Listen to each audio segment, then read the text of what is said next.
In a land scarred by conflict and hardship, the Good Shepherd Peace Center stands as a sanctuary, a place where hope is not just a word but a mission.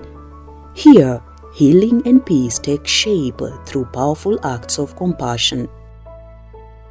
In the Solidarity Mission, I am part of our pastoral team and the mission. In the Pastoral Mission, we are focusing on building the capacity of the pastoral agents of the Catholic Church.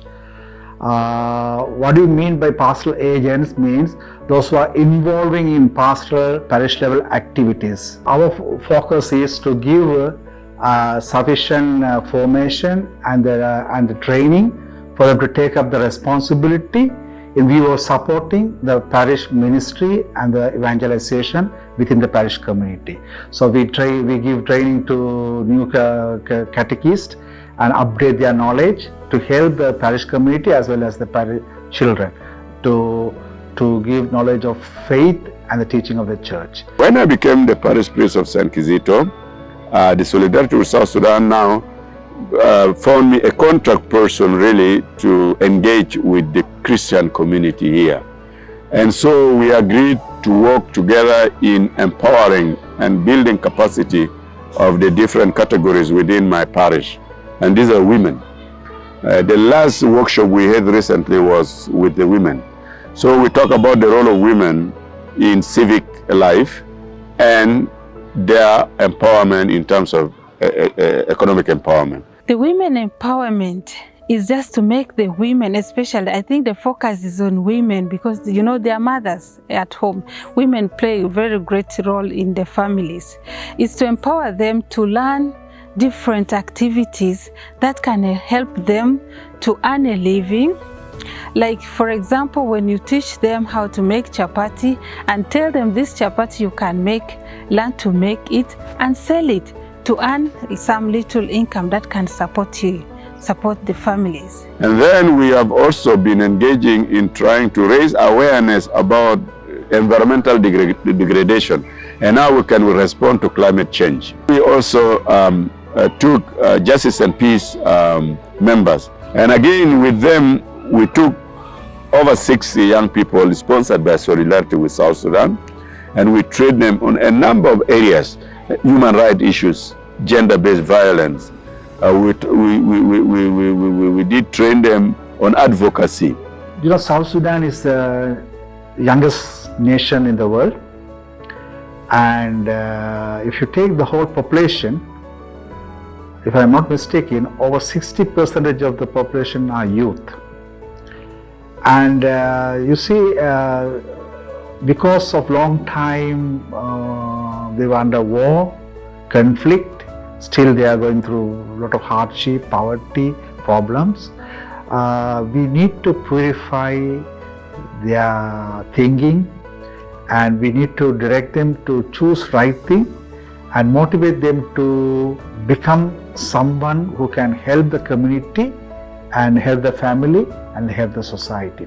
Trauma healing is one of the important mission and apostolate and the help to our people to build their life, to regain their life and to build their life to go forward. In trauma healing, as people who have gone through a stretch of wartime, civil war, so it's kind of to heal them from their memories of being so traumatized.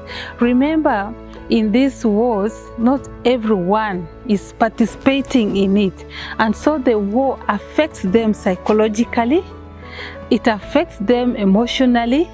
And so this trauma healing kind of bringing them out of the pains that they have gone through. The healing of memories is a project where the people have the opportunity and different groups come together to share their own stories, their own life stories, and to this bring the opportunity to the people to release themselves, to release this pain, this suffering, and to be more free and to understand that all of us have all these kind of bad experience or sufferings, and we one another, we support one another, and we discover the presence of God in all these stories, and we learn from one another how these people through their experience they have all the resilience, or they have all the potential to move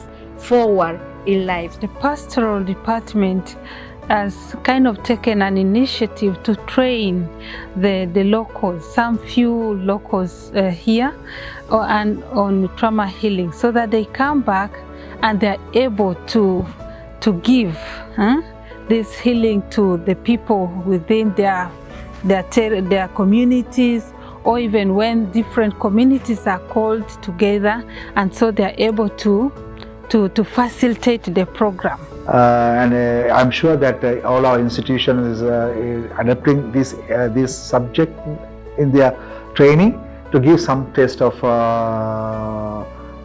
healing process to them to help others, because all our institutions based on helping the others.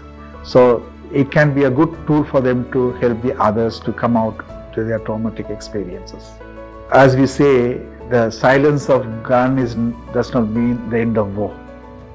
Conflict if conflict remain there, some way or the other, war continue. So the conflict is remaining still in South Sudan as a burning fire. We are trying in all level, grassroots level and level of our priests, bishop conference, and among the churches, to talk about peace and reconciliation and forgiveness, try to bring a renewal. In peace building, as I said before, is to enable, to make them know that they can live with one another in love, in harmony, without causing any violence. The name of this center is Good Shepherd Peace Center. And the purpose as to why this center was created is to provide services to the people of South Sudan in terms of having a place where they can come to have their conferences, their meetings, their retreats. The center basically is a religious-based institute, but it is now going diverse to offer services up to the other beyond the church, like the NGOs, even some government programs can take place here.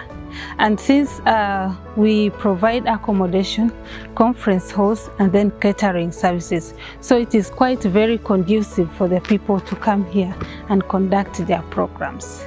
I'm a facilitator in Solidarity, South Sudan, and my job in the community is to help people who have traumas. So we do memory healing, trauma healing. Trauma, we explain how the trauma is and get started with it.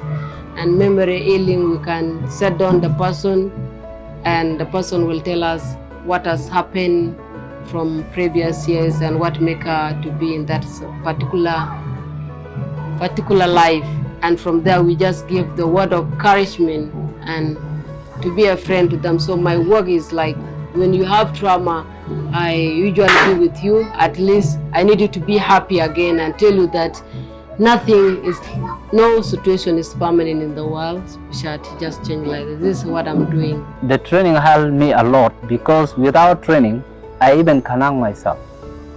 Because if you don't see something that we don't have an end, it can become trauma and you can go crazy.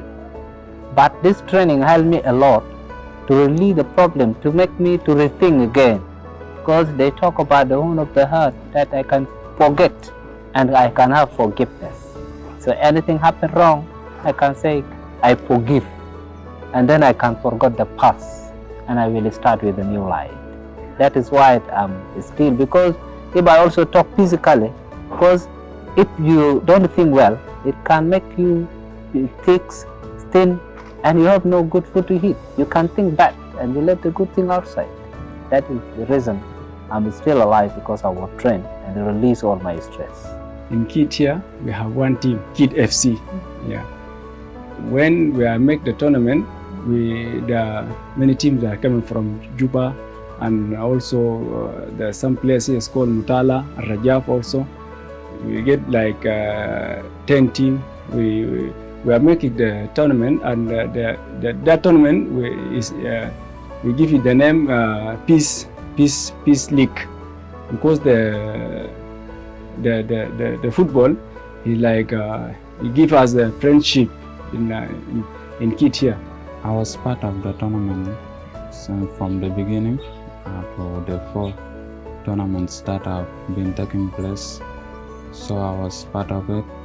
It was going on very good, and I see unity among the players, among the fans, and the coaches.